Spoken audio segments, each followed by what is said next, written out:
January 1st will mark 1 year since Mayor Adams' first day in office. He ran on a message of public safety and being tough on crime, but some New Yorkers don't feel like he's made enough progress. Fox 5's Morgan McKay spoke exclusively with the mayor, and she joins us now with what he had to say about the last year. Morgan? Natasha, we have had 12 months now of Mayor Eric Adams, and he has faced numerous challenges in his first term. We went over some of his successes and how the city needs to grow next year. When you look at what we inherited and how we thrived after that, I feel comfortable with saying we were a B-plus administration. When Mayor Eric Adams took office at the beginning of this year, the city was in the midst of a COVID surge. There were vaccine and mask mandates, and major felonies were at their highest total since 2016. But Adams says he believes there is now a shift. You're seeing a trend going downward. I had two areas that I had to focus on.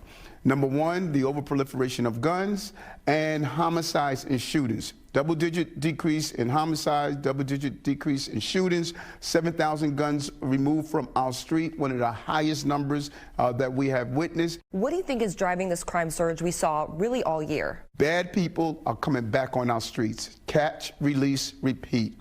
We have to free up our criminal justice system. I push for criminal justice reforms, but you always should analyze how do we tweak it to make it better. When was the last time you spoke to legislative leaders about this issue? I'm constantly speaking with them. Assembly Speaker Carl Hasty said he hasn't spoken with you since September. Do you plan to have a more aggressive agenda next year in Albany? My team meet weekly with the state lawmakers, their staff and their team. You can't get everything you want from Albany. Don't let anyone kid you. But when you do an analysis of what are your W's and what are your L's, we had so many W's. But Adams says Albany has not stepped in when it comes to the migrant crisis, pointing at state lawmakers. I don't recall one letter going to Washington, D.C.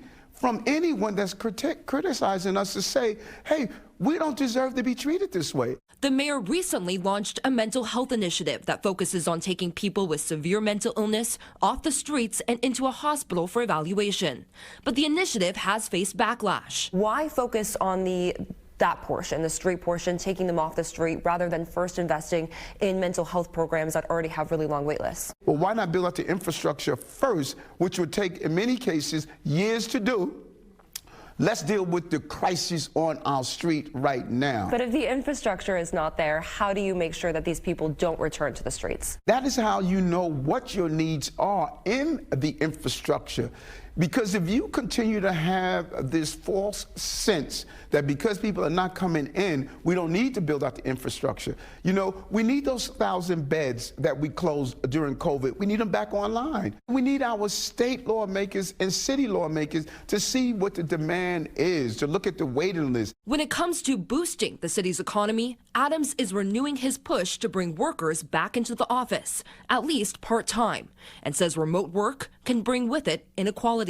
You can't have a dual employment system where you have black, brown, low-income New Yorkers are going into the office every day, and affluent, high-paying New Yorkers are not going into the atmosphere. We are going to be doing a survey with all of our employees to say, give us your thoughts, but when you give us your thoughts, tell us how do we compensate for those people who can't stay home. Mayor, you were just gone recently for a couple days. Do you feel like New Yorkers deserve more transparency when it comes to your schedule? Who's more transparent as I am? Let me share this with you. I have not gotten over the loss of my mother. Christmas time is one of the most difficult times for me. If the mayor of the city of New York is stating during Christmas time, he needs a moment to reflect, and he's going to take 2 days to do it. How dare anyone question that? And I would do it again. What are you most excited for in 2023? I think now is the opportunity for us to further execute what we built out. Housing, safety, education, all of those things. And I'm excited about it. I say over and over again, 2023 is my Aaron Judge year, and I'm ready to be at the plate. And next year will bring with it another list of challenges. On top of that, a new body of lawmakers will be entering Albany and Congress. So Adams will have to forge some new relationships in 2023. Natasha? Sounds like it, and really good questions, Morgan. Thank you.